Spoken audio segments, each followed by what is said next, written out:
ভগবানকে ভালোবাসবি, দায়িত্ব কর্তব্যটুকু পালন করো, বাকি সব আমি করব। তাই ভগবান কিন্তু আমাদের দায়িত্ব কর্তব্যটুকু করতে বলছে। সেই ক্ষেত্রেও যদি অবহেলা করি তাহলে ভগবান আমাকে তার সঙ্গ দিবে না। সারাটা জীবন ভগবানের সঙ্গ করলাম, অন্তিমে ভগবত সঙ্গ ছাড়া হলাম, তাহলে ভগবত কৃপা পাওয়ার আশা আমি করতে পারি কি? তাই ভগবানকে ভালোবাসতে হলে আগে আমাকে অন্তঃপ্রাণটাকে তাকে দিতে হয়। কিন্তু সেই সমর্পণের স্পৃহাটি নাই। কারণ শুরুটা যদি ভালো না হয় শেষটাও ভালো হওয়ার আশা করা যায় না। একবার যদি কোনো সন্তান বকাটে হয়, কুসঙ্গে মিশে যায়, তাকে ফিরিয়ে আনা কিন্তু অনেক কঠিন কাজ। আর যদি কোনো জীবনের শুরুর দিকে একবার সৎসঙ্গে পড়ে যায়, যদি কোনোদিন ভ্রমবশত বিপদেও যায়, অন্তিমে ওই শুরুর সৎসঙ্গের প্রভাবে আবার ভগবান তাকে কৃপাও করে। এর বাস্তব দৃষ্টান্ত অজামিল। সে ব্রাহ্মণ কুলে জন্মগ্রহণ করেছিল, সৎসঙ্গে ছিল, সৎ প্রসঙ্গে ছিল, কিন্তু ভ্রমবশত সবকিছু হারা হলো। দাসীপুত্রের নাম রেখেছিল নারায়ণ, অন্তিমে ওই নারায়ণ নাম জপ করেই কিন্তু ভগবত ধামে প্রবেশ করেছিল। ওই যে শুরুর দিকটা সৎসঙ্গ ছিল, তাই শুরুটা যদি ভালো না হয় শেষটাও ভালো হতে পারে না। তাই সতর্ক থাকাটা অবশ্য কর্তব্য। তাই আমি শুরুতেই বলে নিচ্ছি, যদি কোনো ভুল ত্রুটি হয় আমরা যেন সবাই সবাইকে ক্ষমা সুন্দর দৃষ্টিতে দেখি। শ্রী ভগবানের অপার করুণা, অযাচিত অনুকম্পায় আমরা সবাই একত্রিত হয়েছি শীতকে উপেক্ষা করে ভগবানের অপ্রাকৃত ভাগবতী রসাস্বাদন করার মানসী। কিন্তু ভগবানকে পাবো যে কথারূপী, বলছে তব কথামৃত তত্ত্ব জীবনম। ভগবানের এই ভাগবতীয় কথায় আমাদের তত্ত্বময় জীবন, মানে দুর্বিষহ জীবন, দুঃখময় জীবনকেও আনন্দ দিতে পারে।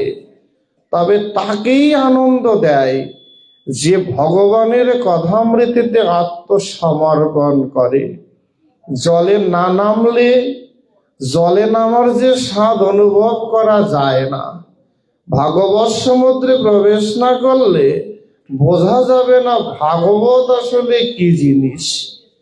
এই ভাগবত পাঠ শ্রবণ করলে আমাদের কি লাভ হতে পারে, আজকের এই বিষয়ে দুই একটি কথা বলেই রসাস্বাদনের বিশ্রাম টানব। ভাগবত পাঠ শ্রবণ করে আমাদের কি লাভ হতে পারে?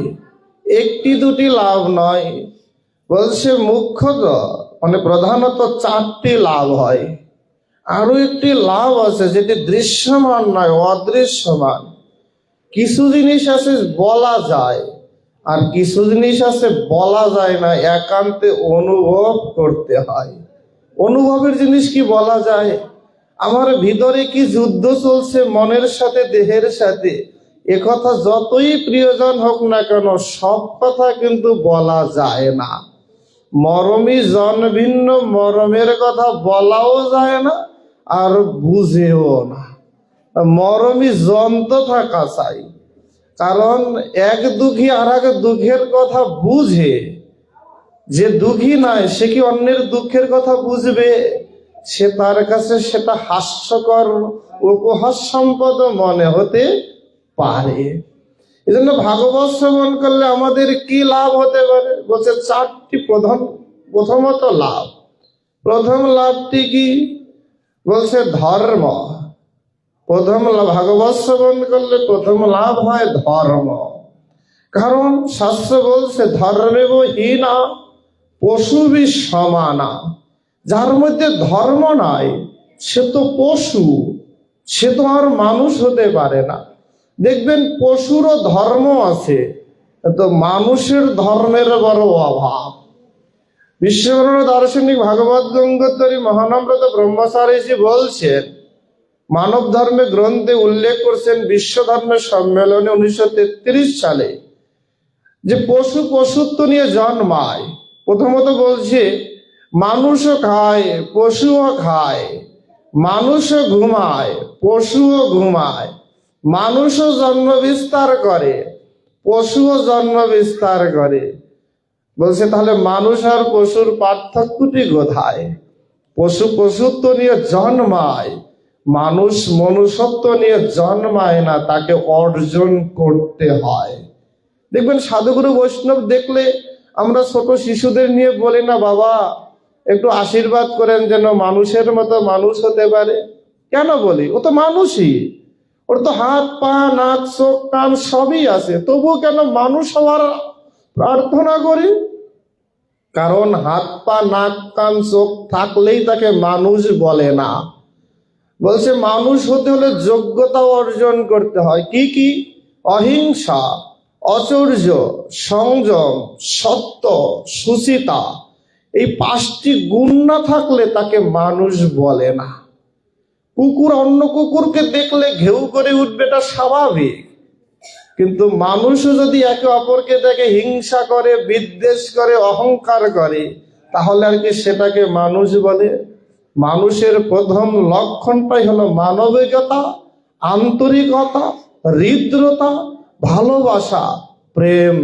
এইগুলো যদি না থাকে তাহলে তাকে মানুষ বলা চলে না। এই জন্য দেখবেন একটি গাছেরও ধর্ম আছে, সে আম গাছই হোক আর নিম গাছই হোক। নিম গাছের ফল, নিম গাছের পাতা তিতো, তাকে আপনি যতই মিষ্টির রসা শিরার মধ্যে চুবান না কেন, সে কি আমের ফল মিষ্টি স্বাদ দিবে? ওরও একটা কিন্তু ধর্ম আছে। চাঁদের স্নিগ্ধতা ধর্ম, সূর্যের একটি ধর্ম আছে তপ্ত, মানে গরম দেওয়া। প্রত্যেকটা জিনিসের ধর্ম আছে। তাই ধর্ম যদি না থাকে তাহলে আমরা বুঝবো না যে আসলে আমি কি। বলছে ভাগবত পাঠ শ্রবণ করলে আমরা বুঝবো ধর্ম কি জিনিস। ধর্ম মানে যা ধারণ করে, যা ধারণ করলে অস্তিত্ব, যা আমাদেরকে বাঁচিয়ে রাখে, তাকে ধর্ম বলে। যদি আমার বাঁচিয়ে রাখার মতো বিষয়বস্তুটাই না থাকে, আমার মধ্যে যদি ভগবত প্রীতি না থাকে, ভালোবাসা না থাকে, তাহলে আমার মধ্যে কিছুই নেই। আমি এসেছি ভগবানের কাছ থেকে, চলে যেতে হবে ভগবানের কাছে, আজ বা কাল, এখন বা একটু পরে, ফিরে যেতেই হবে আপনালয়ে। আমি শ্রীঅঙ্গন থেকে এসেছি, আমার আবার তারা আছেন, আমায় চলে যেতে হবে, কারণ সময়টা ভালো না, দেশের পরিস্থিতিটা ভালো না, পথঘাট ভালো না, আমার মধ্যে টেনশন আছে না যে কখন শেষ হবে, আমি কখন ফিরে যাব। তদ্রূপ আমাদের কিন্তু সবারই একটা টেনশন কাজ করা উচিত যে আমি ভগবানের কাছ থেকে আসছি, আমাকে আবার ভগবানের কাছে যেতে হবে, তাহলে আমি আসলামই বা কেন আর চলেই বা গেলাম কেন? এই কথাগুলোই আছে ভাগবতের মধ্যে। পরীক্ষিত মহারাজ সময় পেয়েছিলেন 7 দিন ভগবানের কথা শোনার জন্য। আমি 7 সেকেন্ড কেন, 1 সেকেন্ডেরও কোনো গ্যারান্টি নাই। আছে কি? তাহলে আমাকে কে শান্তি দিতে পারে, এই মুহূর্তে কে আনন্দ দিতে পারে? গীতায় সুন্দর করে বলছে, এ জগতে কেউ তোমায় সুখ দেয় না, এ জগতে কেউ তোমায় দুঃখ দেয় না। সুখের কারণও তুমি, দুঃখের কারণও তুমি, সবই তোমার কৃতকর্মের ফল। আমরা গঙ্গায় স্নান করি পবিত্র হওয়ার জন্য, আর সাক্ষাৎ গঙ্গার পুত্র ভীষ্ম, তাকেও 58 দিন সরসজ্জায় শায়িত হতে হয়েছিল শুধু কর্মফল ভোগ করার জন্য। তাকে কে শান্তি দিয়েছিলে? কে তাকে আনন্দ মুক্তি দিয়েছিলেন? দিয়েছিলেন সাক্ষাৎ ধর্ম ভগবান শ্রীকৃষ্ণ। মা গঙ্গাও তাকে মুক্তি দিতে পারেনি। তাই একমাত্র ধর্মই সত্য। এই জন্য ধর্মকে ধারণ করতে হবে, হৃদয়ে লালন করতে হবে। এই কথাগুলোই বলা আছে শ্রীমদ্ ভাগবতের রসশাস্ত্রে, কঠিন করে নয়, প্রেম দিয়ে। যে তুমি ধর্মকে ধারণ কিভাবে করবে? শুধু কতগুলো মন্ত্রতন্ত্র পাঠ করলেই যে ধর্ম হয় তা নয়। কতগুলো পূজা অর্চনা করলেই যে ধর্ম হয় তা নয়, কতগুলো ব্রতানুষ্ঠান করলেই ধর্ম হয় তা নয়। আগামীকাল সরস্বতী পূজা, আজ গণেশ চতুর্থী, গণেশ পূজা। আমি কি জানি সরস্বতী মায়ের বাহন হাঁস কেন? আমি কি জানি মা সরস্বতীকে পলাশ প্রিয়া বলা হয় কেন? আমি কি জানি মা সরস্বতী সাদা পোশাক পরে কেন? আমি জানি না। আমরা তো দু হাতে মায়ের পূজা করি সরস্বতী। মায়ের হাত তো দুটো না, চারটি। মায়ের হাতে পুস্তক থাকে কেন? মা কি স্কুল কলেজে যায়? মা কি স্কুলে কোনো ইউনিভার্সিটিতে পড়াশোনা করে? মায়ের হাতে বই থাকবে কেন? মায়ের হাতে বীণা থাকবে কেন? এখন তো বীণা বাজানোর যুগ না। এখন কি বীণা বাজানোর যুগ? এখন তো মোবাইলের যুগ, গিটারের যুগ। মায়ের কাছে কি গিটার থাকে? দেখবেন বিভিন্ন জায়গায় পূজা মণ্ডপে মায়ের মূর্তি বা বিগ্রহখানাও সুন্দর নয়। মা মা বলে মনে হয় না, কেমন যেন আধুনিক পোশাকে আবৃত। কোথাও দেখবেন মায়ের অঙ্গের বসন ঠিক নাই, তার বসার কোনো অঙ্গভঙ্গির ঠিক নাই। ভক্তি যদি না আসে, এই জন্য গীতায় বলছে শ্রদ্ধা এবং লভেতে জ্ঞানাম। যদি শ্রদ্ধাই না আসে তাহলে জ্ঞান আসবে কোথা থেকে? আমার তো ভক্তি শ্রদ্ধাই আসে না, তাহলে প্রণামটা করি কোথায়? তাই পূজা অর্চনা করি বটে, দেখবেন অঞ্জলির মন্ত্রটা পর্যন্ত ঠিক মতো পড়তে পারে না, জানিও না। সরস্বতী পূজার আগে যে কুল খেতে হয় না তাও জানি না। কত খেয়ে ফেলছি আর বিদ্যা চাইতেছি, একটু ত্যাগ স্বীকার করতে পারে না। ওদিকে আমি ভগবান পেতে চাই, বিদ্যা পেতে চাই। যারা সরস্বতী পূজা করে না তাদের কি বিদ্যা কম আছে? তারা কি বুদ্ধিহীন হয়? আরো আমরা বেশি পূজা করে আরো বেশি অধর্ম করতেছি। পূজা করে আরো বেশি অধর্ম করি। যারা পূজা করে না তারাই ভালো আছে। আমি পূজার বিরুদ্ধে না, আমি সেটার বিরুদ্ধে বলছি যে পূজা করলে আন্তরিকতা থাকা চাই, হৃদ্রতা থাকা চাই, মায়ের প্রতি ভালোবাসাটা থাকা চাই।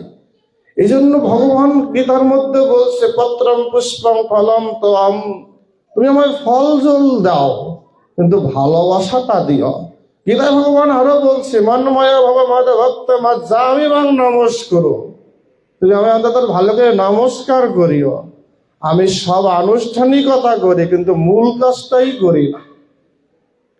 রবীন্দ্রনাথের সুন্দর একটি কবিতা আছে, সারাংশটাই এমন: বহুদিন তপস্যা করলাম ভগবান, তুমি আসলে তপস্যার ফলে, তোমাকে পাদ্যার্ঘ নিবেদন করলাম, তোমাকে বড় করে আরতি করলাম, তোমাকে আমি সরপূজারে পূজা করলাম, 56 ভোগ নিবেদন করলাম, রত্ন সিংহাসনে বিশ্রাম দিলাম, বিশ্রামান্তে তুমি চলেও গেলে, সবই করলাম। কিন্তু ভগবান একটা জিনিস আমার বড় ব্যর্থতা, এত কিছু করার পরও একটাবার আমি হাত জোর করে তোমায় প্রণাম করার সময় পেলাম না। সব করি, আসল কাজটাই করি না। মা সরস্বতীর সামনে বিদ্যাং দেহি, যশং দেহি, জ্ঞানাং দেহি বলি না, কিন্তু আসলে বিদ্যা পাওয়ার যোগ্য কিনা বিচার করি কি? আমি বিদ্যা পাওয়ার যোগ্য কিনা? বিদ্যা কি এমনি এমনি দিবে আমাকে? আমি যদি 5 পাস না করি 6-এ কি ভর্তি হতে দিবে? আমি যদি এসএসসি পাস না করি আমাকে সদরপুর কলেজে ভর্তি হতে দিবে? আমি পড়াশোনা করব না আর বিদ্যা নিব, মায়ের সামনে উদ্ভট নৃত্য করব, আর মা আমায় ভালোবেসে বিদ্যা দেবে। মা কি আমায় উদ্ভট নৃত্য করতে শেখায়? মা তো সৃষ্টি কলাবিদ্যার আদিবিদ্যা আদ্যাশক্তি মা। সেই চর্চা আছে কি আমাদের মধ্যে? আমাদের এখানে খুব ব্যর্থতা। এই জন্য বলছে পূজা হয় বটে কিন্তু প্রকৃষ্ট রূপে প্রণামটাই করা হয় না। তাই আমাদের ধর্ম আসে না। ধর্মই যদি না থাকে তাহলে বলছে যার মধ্যে ধর্ম নয় সে মৃত মানুষের সমান। ধর্মই যদি না থাকে, এই জন্য ভাগবত শ্রবণে প্রথম লাভটি হলো ধর্ম। আমাদেরকে শিখায় যে তুমি ভগবানের ভগবান, তোমার বাকি সব মিথ্যা, মায়া, প্রবঞ্চনা। ধর্মের শরণাগত হও। ধর্মের শরণে শরণাগত হতেই হবে, সে আজ হন আর কাল হন। শেষের দিনে হলো আপনাকে কপাল চাপড়াইতে হবে, হায় রে যাদের জন্য এত কিছু করলাম, আজ দেখি ভগবান তুমি ছাড়া আমার আর কেহ নাই। সেদিন হলেও ধর্মের চরণে শরণাগত হতে হবে। দেখবেন বিপদে পড়লে কার কথা সবার আগে মনে পড়ে? ভগবান ছাড়া আর কারো কথা মনে পড়ে? কারণ বিপদে শরণ বিষ্ণু, একমাত্র বিপদে বিষ্ণু ভগবানকেই স্মরণে আসে, আর কাউকে না। এই জন্য বলছে ভাগবত শ্রবণে প্রথম লাভ ধর্ম, দ্বিতীয় লাভ কি? বলছে অর্থ। ভাগবত শ্রবণের দ্বিতীয় লাভটি হলো অর্থ লাভ। অর্থের অর্থ কিন্তু এক নয়, অনেক রকমের। অর্থের অর্থটা বহু হতে পারে। এক যেমন অর্থ যেটাকে আমরা টাকা পয়সা সহায় সম্পত্তি বুঝি। এই যে পাঠ করতে আসছি, এখানে পাঠের পরে আমাকে একটা প্রণামী দিবে না?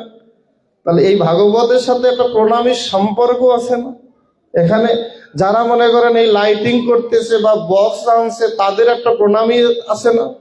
যারা মূর্তিটি বানিয়েছে তাদের একটা প্রণামী আছে না? যিনি পূজা করবেন তার একটা প্রণামী আছে না? যিনি যার দোকান থেকে ফল কিনছেন সেখানে একটা টাকা বিনিময় দিয়ে কিনেছেন না? তারপরে না প্রসাদ হলো।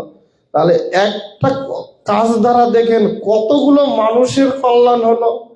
এই দিকটা যেমন অর্থ লাভ হয়, আরেকটি অর্থ আছে, সেটি হলো পারমার্থিক অর্থ লাভ হয়। সেটা হলো আধ্যাত্ম জগতের অর্থ। প্রকৃত অর্থে আমি জানতে পারি আসলে আমি কে। ভাগবতকে বলা হয় দর্পণ, যেখানে আসলে আয়নার মতো দেখা যায় আমার চরিত্রখানা, আমি কে। কারণ আমার অবস্থান কতটুকু, আমি কত সময় আছি, এবং আমি কতক্ষণ পরে বা চলে যেতে পারি, এবং আমাকে কিভাবে চলে যেতে হবে, সে যাওয়ার পথটা যেন অর্থপূর্ণ হয়, সেটাকে নির্ণয় করার জন্যই ভাগবত আসরে আসতে হয়। এজন্য বলছে শাস্ত্র যে মানুষ চেনা যায় মরণে, ভগবান চেনা যায় চরণে।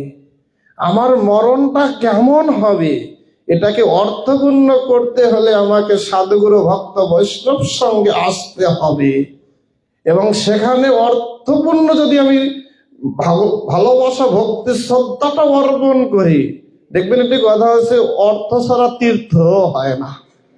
ভাগবত শ্রবণের সাথে অর্থ তো আমার জীবনের একটি অন্যতম লাভ হয়, সেটি হলো পারমার্থিক বস্তু ভগবানকে আমি জ্ঞাত হতে পারি। আমার স্বরূপ যেমন জানতে পারি, ভগবানের স্বরূপও আমি জানতে পারি। তৃতীয় লাভ, ভাগবত শ্রবণের তৃতীয় লাভ কি? বলছে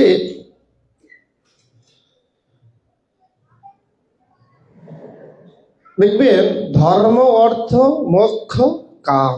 তৃতীয় লাভটি হলো কাম। ভাগবত শ্রবণে লাভ হয়, ভাগবত আসরে কাম হয়। এই কাম বলতে কামনা নয়, জড়জাগতিক স্ত্রী পুরুষ ছেলে মেয়ের প্রতি যে কামনা, এই কামনাটা নয়। কামনাটা কি? এই ভাগবত পাঠে কারা আসে? সাধারণ মানুষ, আমার পরিবার পরিজন না, এরা দৃশ্যত জড়জাগতিক দৃষ্টিতে জগতের মানুষ। কিন্তু এই ভাগবত পাঠে তারাই আসে যাদের হৃদয়টা ভগবানের প্রতি ভক্তিতে প্রীতিতে প্রেমে পরিপূর্ণ, তারাই শুধু ছুটে আসে, বাকিরা আসতে পারে না। তাই এখানে আসলেই আমি স্বরূপত জানি আসলে আমার কি করা উচিত, কি করা উচিত নয়। তখন আমি বুঝতে পারি এই ভক্ত, আমি ভক্ত নই, আমারও ভগবানের সেবা করা উচিত, আমারও ভগবান চরণে শরণাগত হওয়া উচিত, আমারও ভগবানের গুণগান নাম কীর্তন জপ ধ্যান করা উচিত। এটার প্রতি যেটা কামনা তৈরি হয়, এটা খারাপ নয়, এটা ভালো। দেখবেন ব্রজ বিপিনে, বৃন্দাবনে সখীদের হিংসে হয়, সখীরা হিংসে করে রাধারানীর সাথে। সখীরে, রাধারানীকে বলছে বৃন্দাবনের ব্রজ সখী, সখীরে তোর প্রতি হিংসে হয় কেন? বলছে হিংসে হয় একটা কারণে, যে তোকে গোবিন্দ কত ভালোবাসে। বৃন্দাবনে কি হিংসে মানায়? বলছে হিংসেটা কেন হয় জানিস? কারণ গোবিন্দ যদি তোর মতো আমাদেরও ভালোবাসে, তবে ভালোবাসাটা যে আমাদেরও বাড়ে। শ্রীমতী রাধারানীর যেমন হিংসা হয় গোবিন্দের গলার মালাটার প্রতি। গলা মালা গাঁথারও একটা নিয়ম আছে, মালাগুলো থাকবে নিচের দিকে, চরণ অভিমুখী। তাই রাধারানী মালার দিকে তাকিয়ে বলছে, গোবিন্দ আমার তোমার প্রতি হিংসা হয় না, হিংসা হয় তোমার গলার মালাটার প্রতি। যার জন্মটা বনভূল, কোথায় পতিত স্থানে, কিন্তু আজ ভগবানের অযাচিত কৃপায় তোমার গলদেশে তার শোভাবর্ধন করতে করতে তোমার বক্ষ দেশ গড়িয়ে পড়ে তোমার চরণ পর্যন্ত পৌঁছাছে।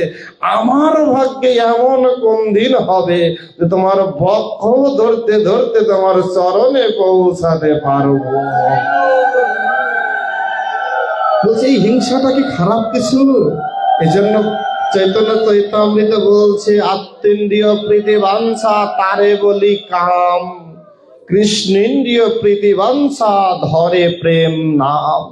যদি আমার সুখের চিন্তার জন্য যদি কিছু করি সেটাকে বলছে কাম, আর ভগবানের জন্য যদি কিছু করি সেটাকে বলছে প্রেম। ভগবানের জন্য চুরি করাও যায়, ভগবানের জন্য চুরি করাও যায়, ভগবানের জন্য যে কোনো কিছু করলে ওতে কোনো দোষ হয় না, কারণ আপনার সেবা মন মানসিকতাটা সম্পূর্ণই ভগবান কেন্দ্রিক, আত্মকেন্দ্রিক নয়। আত্মকেন্দ্রিক না, নিজের উদরপূর্তির জন্য নয়। দেখবে বাড়িতে খিচুড়ি রান্না করার, মন্দিরে খিচুড়ি রান্না করার মধ্যে স্বাদের অনেক পার্থক্য হয় না। কারণ কি? কারণ বাড়িটা হলো নিজেদের খাওয়ার জন্য, আর মন্দিরেরটা রান্না হয় ভগবানের জন্য। ওটা প্রসাদ, অনুগ্রহ, মানে কৃপা, ওর স্বাদই আলাদা। ওটা যত পায় তত যেন আরো পেতে ইচ্ছে হয়, তত আরো বেশি আনন্দ হয়। ওখানে ক্ষুধা মিটে না, আরো ক্ষুধা বাড়ে। এই জন্য বলছে, এই যে প্রসাদ পাওয়ার প্রতি একটি কামনা, যে মন্দিরে যাই একটু প্রসাদ পাই, একটু প্রসাদ পাই, এই কামনাটা খারাপ কিছু নয়। হরি কথা শুনি, এটার প্রতি যেটা লোভ, এই যদি লোভ, আপনারা যদি লোভী না হতেন তাহলে আসতেন এখানে? আপনারা তো সবাই লোভী, কারণ লোভী না হলে আসতেন যে একটু হরি কথা শুনে আসি। এটা কার প্রতি লোভ? হরি কথা শোনার প্রতি লোভ। এই ভালোবাসাটা ভগবানের প্রতি ভালোবাসা, সেজন্য লোভ এখানে খারাপ কিছু নয়। অথবা শীতকে উপেক্ষা করে বাড়ি ঘর পরিবার পরিজন ত্যাগ করে ছুটে এসেছেন না, এই যে কামনা, এই যে এখানে এসে মনে হয়, ইস আমি যদি একটু তিলক করে আসতাম তাহলে মনে হয় আমাকে দেখতে ভালো লাগতো, ইস গলায় যদি মালাটা পরতাম। এই যে একটি লোভ, এই যে একটি কামনা, এটা কিন্তু ভাগবত আসরে আসলেই হয়। এটা সাধুগুরু ভক্ত বৈষ্ণব সঙ্গ করলেই হয়। এটা কিন্তু রাস্তাঘাটের যে কোনো বন্ধু বান্ধব পরিবার পরিজনের সাথে দেখা হলে কিন্তু এই কামনাটা কোনোদিন আসতে পারে না। এটা ভাগবত আসর, কীর্তন আসরের গুণ, ভক্ত সঙ্গের গুণ। এটা ভক্ত সঙ্গের গুণ। আমি ভগবানকে পাই না পাই, আমি সাধুগুরু ভক্ত বৈষ্ণবকে তো পাই, তারই তো কৃপা প্রাপ্ত। রবীন্দ্রনাথ গাইলেন, আমার মাথা নত করে দাও হে তোমার চরণ ধুলার তলে, সকল অহংকার হে আমার ডুবাও চোখের জলে। বলছে দেখে যে আমি তোমার চরণেরও যদি যোগ্য না হই, অন্তত চরণ ধুলারও যদি যোগ্য না হই, আমাকে তোমার চরণ ধুলার তলে একটু জায়গা দিও, একটু জায়গা দিও। এই চরণ ধুলি পাওয়ার প্রতি যে লোভ, এটা কি খারাপ কিছু? কারণ ওইটা পেতে পেতেই একটা সময় ভগবানকে পাওয়া যায়। এই জন্য দেখবেন যে সৎসঙ্গ করো, ভক্ত সঙ্গ করো, ভক্ত সঙ্গ করতে করতে ভগবত সঙ্গ হয়ে যাবে। কোনো না কোনো দিন, কোনো না কোনো বেশে, কোনো না কোনো রূপে, কোনো না কোনো ক্ষণে ভগবান এসে দর্শন দিতেই পারে। তাই তৃতীয়ত লাভ হলো কাম, চতুর্থ লাভ হলো মোক্ষ। ভাগবত শ্রবণ করলে মোক্ষ লাভ হয়। এই মোক্ষ লাভ মানে একবারে চলে যাওয়া নয়, এই মোক্ষ লাভ এই জগতেই মোক্ষ প্রাপ্তি। কিসের মোক্ষ জানেন? বলছে এই যে জগতের প্রতি মোহ মায়া, এই জগতের প্রতি যে আসক্তি ভাব, ভগবত কৃপায় সাধুগুরু ভক্ত বৈষ্ণব সঙ্গে ভাগবত শ্রবণে আমার এই জনজাগতিক মোহ, মায়া, লালসা, বাসনা এগুলো সব কিছু ধূলিসাৎ হয়, ধ্বংস হয়, শেষ হয়। তখনই আমার সাক্ষাৎ মুখ্য লাভ হয়ে যায়, তখনই আমি মানুষ থেকে দেবতায় পরিণত হতে পারি। কারণ ভগবান শ্রীকৃষ্ণ দেখবেন অর্জুনকে প্রবোধ বাক্য দিয়ে বলছে, অর্জুন বলছে, নষ্ট মহালাভদা, তুমি আমার কথা শুনছো তো? তোমার মোহ দূর হয়েছে তো? আমরা শুনি বটে, কিন্তু হৃদয়ে ধারণ করি না, তাই আমার জগতেও মোক্ষ প্রাপ্তি হয় না, আর ভগবত ধামে গিয়েও মোক্ষ তো দূরের কথা। জগতেই আমার মোক্ষ প্রাপ্তি হচ্ছে না, কারণ আমার মধ্যে মায়ানন্দ যাচ্ছে না। আমি এখানে ততক্ষণ ভগবানকে ভালোবাসি বটে, এখান থেকে ফিরে গেলেই আবার আমি ভগবানকেই বলে যাচ্ছি। তাই মুক্তি এসেও, মোক্ষ এসেও ফিরে যায়। আমি নিমন্ত্রণই করলাম না, আমি ভালো কিছুকে নিমন্ত্রণই করলাম না, আমি পাওয়ার আশা করি কিভাবে? আমি সুখকে নিমন্ত্রণ করি না, দুঃখকে নিমন্ত্রণ করি, তাহলে আমি সুখের আশা করতে পারি কি? আগে আমাকে বুঝতে হবে যে আমি আসলে কি চাই, আমি কি ভগবানকে চাই কি চাই না। বলছে আগে আমাকে নির্ধারণ করতে হবে। শ্রীমদ্ ভাগবত বলছে, আমি ভোগী নাকি আমি ত্যাগী। যদি আমি ভোগী হই তবে আমার দুঃখ নির্ধারিত, যদি আমি ত্যাগী হই তবে আমার জন্য সুখ নির্ধারিত। কারণ আমি ভোগের মধ্যে থাকবো আর ত্যাগের জিনিস সম্পদ পাওয়ার আশা করব, তা তো জীবনে হতে পারে না। ভগবান শ্রীকৃষ্ণের আমরা তো এই লীলাগুলো জানি, বৃন্দাবনের লীলা, ব্রজ বিপিনের লীলা, নিকুঞ্জ কাননের লীলা, শান্ত দাস্য সখ্য বৎসল মধুর রসের লীলা, এগুলো সবাই আমরা কম বেশি জানি। শ্রীমতী রাধারানী যে কৃষ্ণবক্ষ বিলাসিনী হলেন, এত কৃষ্ণকে ভালোবাসলেন, দেখবেন বিরহ আর বিরহ, দুঃখ আর দুঃখ, কষ্ট আর কষ্ট। শ্রীমতী রাধারানী সারাদিন কি জপ করে জানেন? কি জপ করে জানেন? একটা শব্দ বলে, কৃষ্ণ কৃষ্ণ কৃষ্ণ কৃষ্ণ। আর ওদিকে কৃষ্ণ কি জপ করেন? একটাই শব্দ, সেটা হলো রাধা রাধা রাধা রাধা রাধা। এই যে দুজনের বিরহ, এই দুজনের বিরহ একত্র হয়ে হলেন গৌর। তখন তিনি কখন উন্মাদের মতো কাঁদেন, গড়াগড়ি দেয়, আবার গৌর প্রেমে, রাধার প্রেমে রসিত হয়ে গৌর সুন্দর আবার কি করে? উন্মাদের মতো ছুটে বেড়ায়। আবার ওই একই অঙ্গে শ্রীমান মহাপ্রভুর হয়ে কৃষ্ণ রূপে শিবাসঙ্গনের বিষ্ণু খট্টায় বসে বলে, মুই কৃষ্ণ, মুই রাম, মুই নারায়ণ। একই রূপে যখন যে বিরহ, যখন যে ভাব, সেই ভাব প্রাপ্ত হচ্ছে। তাই আমাদের যদি বিরহ না হয়, আমরা যদি ভগবানকে সবাই ভালো না বাসি, তাহলে আমি ভগবান চরণ প্রাপ্ত হব কিভাবে? তাই আমাকে আগে বুঝতে হবে যে আমি ভোগী না ত্যাগী।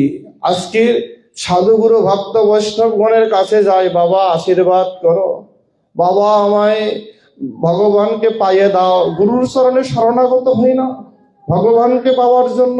গুরুর সমগ্র জীবনের সাধনা আপনার হাতে তুলে দিলেন, আর আপনি ধরেও রাখতে পারবেন না, তাহলে আপনি কি ভগবান পাওয়ার যোগ্যতার আগে? গুরুর সমগ্র জীবনের সাধনা আপনার কর্ণকুহরের মধ্য দিয়ে প্রবেশ করে হৃদয়ে পরিষ্কার করে দিলেন, পবিত্র করে দিলেন। আপনি পরের দিন থেকে আবার ধুলিকণায় মেতে রইলেন, গড়া করে দিলেন, তাহলে কতক্ষণ আপনাকে গুরু উদ্ধার করবে? এজন্য বলছে, যার উদ্ধার তাকেই করতে হয়, যার উদ্ধার তাকেই করতে হয়। কারণ মৃত্যুকে যার যার জন্য নিজেকেই অপেক্ষা করতে হয়। আজকে গণেশ চতুর্থী, আগামীকাল সরস্বতী পূজা। সরস্বতী পূজা তো আমরা জানি, কিন্তু গৌরীয় বৈষ্ণবদের কাছে আগামীকাল বিশেষ একটি দিন, সেটি হলো বিষ্ণুপ্রিয়া দেবীর আবির্ভাব তিথিও বটে। বিষ্ণুপ্রিয়া দেবীর আবির্ভাব তিথিও বটে, যিনি শ্রীমান মহাপ্রভুর একান্ত পার্শ্বদ, একান্ত জন। আমরা রাধারানীর বিরহ জানে, কিন্তু বিষ্ণুপ্রিয়ার বিরহ কিন্তু জানে না। একজন ঘরে কেঁদেছে আর একজন বাইরে কেঁদেছে। যদি কাঁদা তো জগতের জন্য কাঁদলাম, কিন্তু ভগবান বলে কাঁদলাম কত জনে। তাই আগে আমাকে ত্যাগী না ভোগী হতে হবে। শ্রীমান মহাপ্রভু যদি ভোগী হয়ে থাকতেন তাহলে কলির জীব উদ্ধার হতো না। কারণ তার প্রজ্ঞা পাণ্ডিত্য ছিল, অর্থ বিত্ত সম্পত্তি ছিল, পরিবার পরিজন ছিল, ভক্ত শিষ্য ছাত্র ছিল, সব ছেড়ে রাতের অন্ধকারে চলে গেছেন না ভগবান কৃষ্ণ গোবিন্দ বলে। কারণ ত্যাগী হয়েছেন বলে আজ জগতের অধিকর্তা অধিপতি হয়েছেন। যদি ঘরে থাকতেন তাহলে কি সবাইকে পেতে পারতেন, উদ্ধার করতে পারতেন? বলছি, গঙ্গা প্রয়াগ যমুনা নারিল ডুবাইতে, মহাপ্রভু ডুবাইলেন কৃষ্ণ প্রেমের বন্যাতে। আজকের আমরা চর্চার বড় অভাব। তাই সুধীজন, আসলে রাত গভীর হচ্ছে, সবাইকে ফিরে যেতে হবে আপন আলয়ে। কি আর করার? তাই কত কথা, কত কিছু পরিকল্পনা করে এসেছিলাম। মধুময় বার্তা, মধুময় সংবাদের দিন। আজকে গণেশ চতুর্থীর মতো একটা শুভ দিন, যাকে সিদ্ধিদাতা, যাকে গণপতি গণনায়ক বলা হয়, গণপতি বলা হয়, তার আবির্ভাব তিথির দিনে কত প্রাণের কথা বলবো। আগামীকাল সরস্বতী পূজা, কত বিদ্যা অবিদ্যার কথা, পরাবিদ্যা অপরাবিদ্যা, নিত্য বিদ্যা অনিত্য বিদ্যার কথা বলবো। শাশ্বত জ্ঞানের কথা হবে, প্রেমের কথা হবে।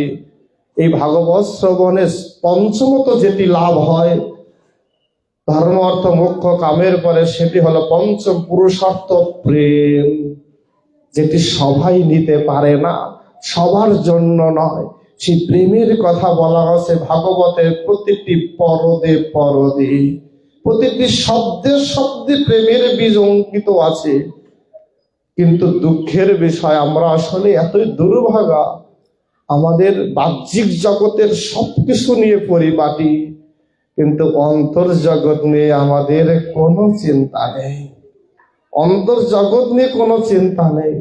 তাই আমরা দুঃখকে বরণ করি, নিমন্ত্রণ করি, সাদরে সম্ভাষণ করে বরণ কুলা দিয়ে ঘরে ঢুকিয়ে পরে বলে, আমি দুঃখ চাই না, দুঃখ চাই না, দুঃখ চাই না। দুর্ভাগ্য। তাই কিছু মনে করবেন না, ফিরে যেতে হবে, রাত গভীর হচ্ছে। কারণ সেই ফরিদপুর অনেকটাই দূর, পথের বিষয়টা, দেশের অবস্থা সবই বুঝে এসেছিলাম সন্ধ্যার সময়। কারণ কীর্তন আনন্দ হবে, আনন্দে মাতব সবাই। কত পরিকল্পনা, আমার সফর সঙ্গীদের নিয়ে আনন্দে সারা পথ হরিনাম করতে করতে, হরিকথা বলতে বলতে, আজকে সেই নুরুল্লাহগঞ্জ মায়ের মন্দিরে গিয়ে প্রণাম করে স্তুতি বাক্য পাঠ করে এসেছিলাম যে আজকে অনেক আলোচনা হবে, হরিনামের প্রেমের বন্যায় আমরা টলমল হব ভক্তবৃন্দ সহ। কিন্তু আসলে আপনাদের সৌভাগ্য আর আমার হলো দুর্ভাগ্য। তাই বিনা মনোরথে এখানে বিশ্রাম করতে হচ্ছে। সবাই অপরাধ ক্ষমা সুন্দর দৃষ্টিতে দেখবেন। ভগবান কৃপা করলে হয়তোবা আবার কোনোদিন কোথাও না কোথাও দেখা হতে পারে। আদ্যাশক্তি মহামায়া স্বরূপিণী, মায়েরই অংশভূতা, মায়েরই অন্য রূপ। আগামীকাল বাগদেবী সরস্বতীর আহ্বানের সাথে সাথে আমরা যেন মায়ের কাছে সেই প্রার্থনাটি করি, শুধু জড়জাগতিক বিদ্যাই নয়, আমাদের আধ্যাত্ম বিদ্যা, আমাদের হৃদয়ের অপূর্ণ বিদ্যা, আমাদের শুদ্ধ সাত্ত্বিক বিদ্যা, আমাদের মধ্যে মানবিক মানসম্পন্ন জ্ঞান সম্পন্ন পরাবিদ্যা, নিত্য শাশ্বত বিদ্যা যেন লাভ হয়। আমরা যেন আসলে প্রকৃত মানুষ হয়ে উঠতে পারি, আমরা ভালো মন্দ ন্যায় অন্যায় বুঝে নিতে পারি, কোনটা করা উচিত কোনটা করা উচিত নয়, সেটি যেন আমাদের মধ্যে বোঝার মতো জ্ঞান লাভ হয়। সবাই ভালো থাকবেন। মায়ের কৃপা, রাধা গোবিন্দ প্রভু বন্ধু সুন্দর অযাচিত কৃপা হোক সকলের প্রতি প্রার্থনা রেখে এখানে বিশ্রাম করছি। জয় জয় শ্রী রাধা কৃষ্ণ নিতাই গৌর প্রভু জগৎবন্ধু প্রতি প্রেমানন্দে হরি বল, শ্রী গুরু প্রতি প্রেমানন্দে হরি বল, শ্রীমদ ভগবতী রসশাস্ত্র প্রতি প্রেমানন্দে হরি বল। বল হরি শান্তি शांति शांति